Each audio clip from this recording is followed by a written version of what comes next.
मी गणेश बन्सीलाल राठोड, स्वतः शेतकरी आहे. आज माझ्या शेतात कॅप्सूलची पीक पाहणी झाली. भरपूर शेतकरी आलेले होते आणि सगळं दाखवलं. आपण कॅप्सूल या मक्याचे वैशिष्ट्य पूर्ण तुम्हाला मी सदर दाखवतो.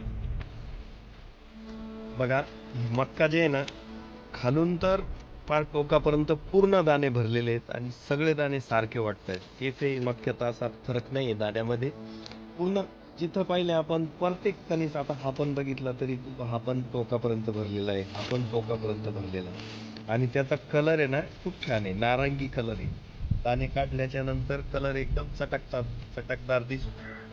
आणि मेन म्हणजे याच्यावर जे आहे ना, आळीचं प्रमाण खूपच कमी आहे.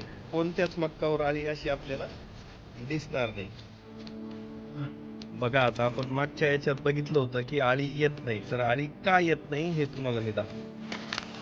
कारण जे आहे ना, याचे पानांची संख्या आवरण जास्त प्रमाणात आहे. तर जवळपास 11 ते 12 लेयर असे टोटल पूर्ण सोलून निघतात.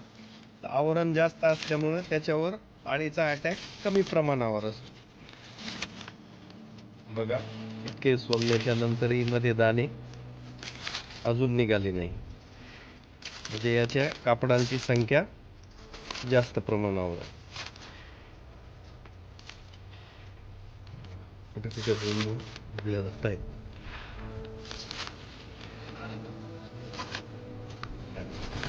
आणि हे सुद्धा टोकापर्यंत भरलेले नवीन कणीस चालत सोडलेलं असतो.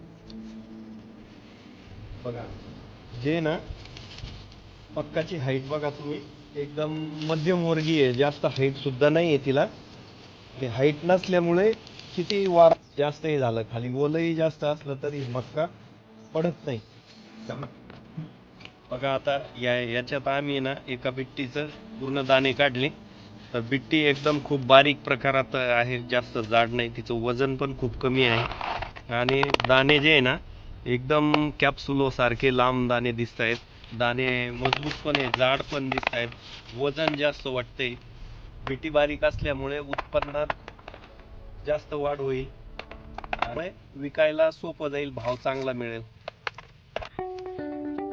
बघा, आता मी ही मक्का माझ्या प्लॉट शेतात डेमो म्हणून लावला होता. तर ही मक्का लावल्यामुळे मला खूप समाधान वाटलेलं आहे.